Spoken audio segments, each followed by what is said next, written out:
27 shots, one of the best teams on earth, and a 40-year-old keeper from a country of 500,000 people kept every last one of them out of his net. When the final whistle blew, he dropped to his knees and cried, not because he had just made history, because the one person he wanted in that stadium was 4,000 miles away, watching on a screen, locked out by a piece of paper she could not afford. This is the story of the save no camera caught. The world will remember the diving stops, the scrambles in front of goal, the Spanish players standing with their hands on their heads, staring at a ball that simply would not go in. But the real story of that afternoon is not only what happened on the grass, it is who was missing from the seats. A mother who had waited her whole life to watch her son walk out onto the biggest stage in football, and who could not get into the country to do it. Two stories, one afternoon. Let me start with the man in the goal. 10 years ago, almost nobody outside of Cape Verde knew the name Josimar Dias. He was a goalkeeper drifting through the smaller leagues of Europe, Moldova, then Cyprus, then Slovakia. Not the bright stadiums you see on television, but cold and half-empty grounds in towns most fans could not find on a map. He did not even turn pro until he was 25 years old, which in football is very late. His first club was a side called Progresso, all the way over in Angola. From there, he kept moving, kept packing his bags, kept chasing a career that never quite became famous. He earned a strange nickname along the way, Vozinha. In Portuguese, it means little grandmother, or granny. The story goes that the older boys he played with as a kid would knock him around on the pitch, then laugh and tease him for running home to complain to his grandparents. The name stuck. And there is something to it, because his grandparents raised him. They were his whole world growing up. Hold on to that. It matters later. He joined the Cape Verde national team back in 2012. For years, nothing huge happened. There were moments when he thought about walking away from the national side for good. He kept going, he said, only because of a dream. The dream that one day his tiny island nation might reach a World Cup, and that if it ever did, he might be the one standing in the goal. Now picture how impossible that dream looked. Cape Verde is a small group of islands off the coast of West Africa. About 500,000 people live there. The whole country could fit inside one mid-sized city. They had never been to a World Cup, not once. And in 2026, they finally got in for the first time in their history. They had earned it the hard way. In African qualifying, they won 7 games, drew 2, and lost only 1, finishing top of their group and skipping the nervy playoff path that swallows so many smaller nations. Their coach, a local man everyone simply calls Bubista, had built a team that defended like its life depended on it. Then the football gods handed them the worst possible welcome. They were drawn into a group with Spain. Let me be clear about who Spain are. At kickoff, they were ranked the second best team on the planet, behind only Argentina. They were the current champions of Europe. Their bench alone was worth more than most teams at the whole tournament. They had stars like Lamine Yamal, a teenager already feared across the world. The kind of squad where players who would start for almost any other country cannot even get on the field. Days earlier, another first-time nation, Curaçao, had been blown out 7-1 by Germany. Everyone expected Cape Verde to get the same treatment, or worse. The match was in Atlanta, on a Monday afternoon, inside a packed stadium under the closed roof. And from the first whistle, Spain came in waves. Pass after pass, wave after wave, the ball pinned deep in the Cape Verde half. By the end of the 90 minutes, they had taken 27 shots. 27. That is a number that usually ends in a blowout. But standing between the posts was the granny, and he would not let it happen. There was one moment late in the first half that told you everything. In the 39th minute, Spain worked the ball down the left and suddenly had a clear chance right in front of the net, with only Vozinha in the way. He flung himself at the striker. The shot smacked off the crossbar. The ball popped up into a mad scramble, and a Spanish player rose to head the rebound toward the empty goal.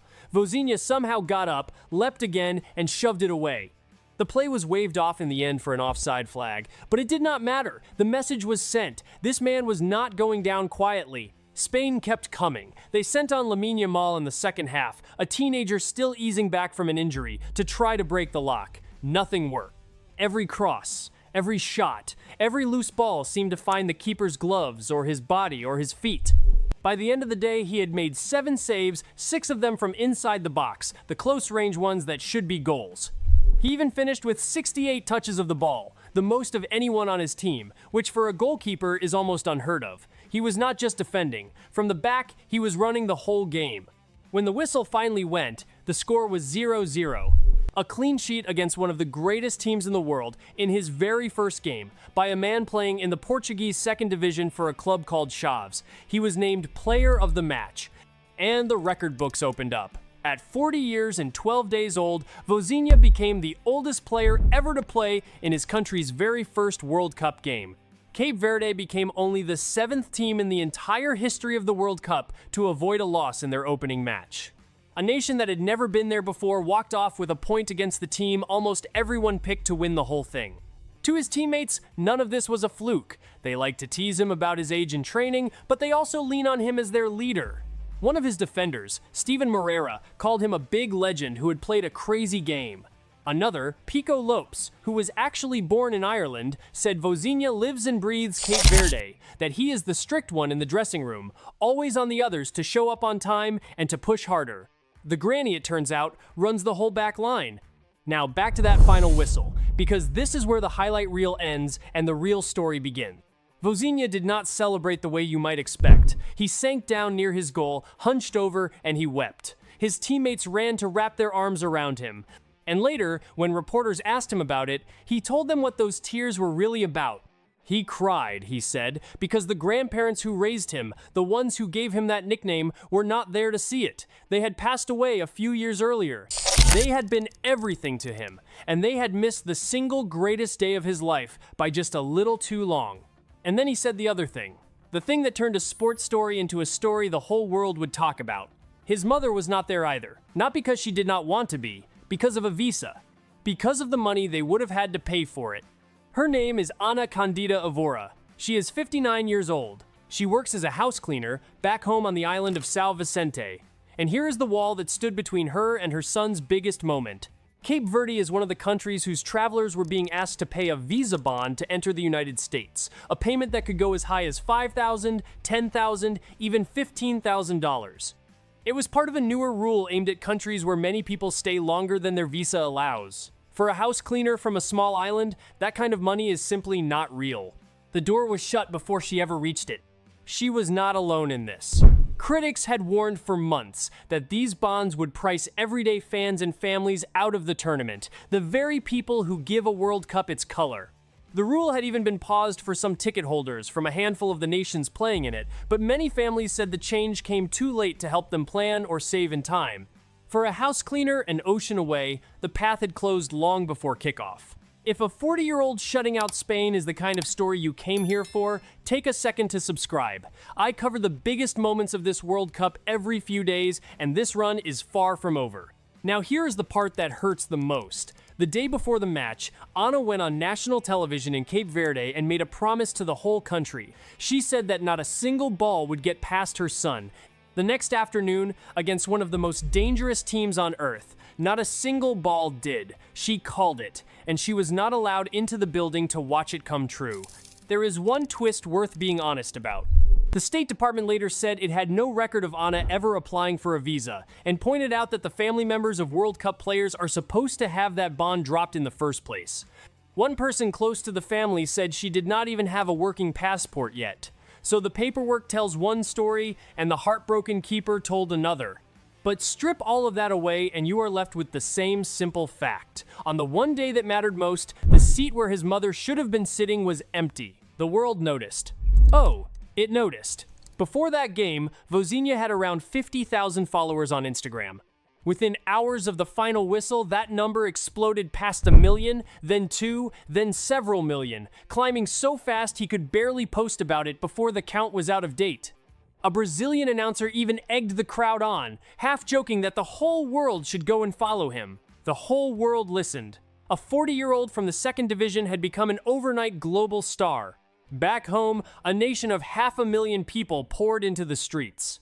Cape Verdean families spread across America and far beyond cheered right along with them, finally seeing their tiny homeland standing tall on the biggest stage of all. And fans from every corner of the planet, people who had never heard of the Blue Sharks the day before, suddenly wanted them to win every game.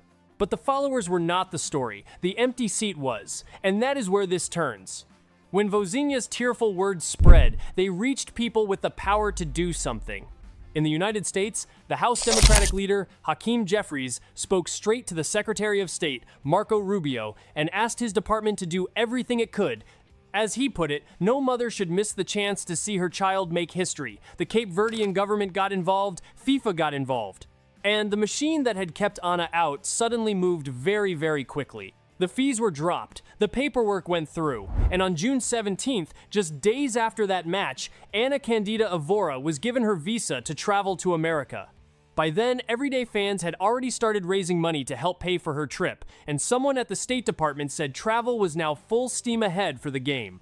The plan now is for mother and son to meet again in Miami, because Cape Verde's next game is this Sunday against Uruguay, with their place in the tournament on the line. For the first time, after a lifetime of waiting, she will sit in a World Cup stadium and watch her boy play. And there is real football on the line, not only a reunion. That single point against Spain changed the math of the whole group. In this larger 48-team World Cup, holding one of the favorites to a draw puts Cape Verde in a real fight to reach the knockout rounds. After Uruguay, they close their group against Saudi Arabia in Houston on June 26th. Win or draw again, and the fairy tale keeps writing itself. And she has not lost any of her confidence.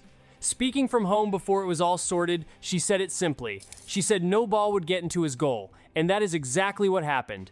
She said she is a great goalkeeper's mother, and that she hopes he keeps saving every ball that comes his way. Think about the whole shape of this. A boy raised by his grandparents on a tiny island. A keeper who turned pro too late, who bounced through leagues nobody watches, who almost quit, who is still playing in the second division at 40 years old. On the biggest stage in the sport, he walked out and shut out the second best team in the world. He made history for a country that had never tasted it. And the only shadow on the whole beautiful day was that the woman who believed in him most, the woman who promised the world he would do exactly this, was kept on the far side of an ocean by a fee she could not pay. Now that shadow is lifting. The granny who taught a nation to dream gets to watch the sequel in person. So when Cape Verde line up against Uruguay this weekend, watch the goal, watch the man in the gloves. Then look up into the stands, because somewhere in that crowd, for the first time in her life, his mother will finally be there. If you want to follow how far this little island can go, subscribe and stick around. The Blue Sharks are not done writing this story, and neither is the granny in goal.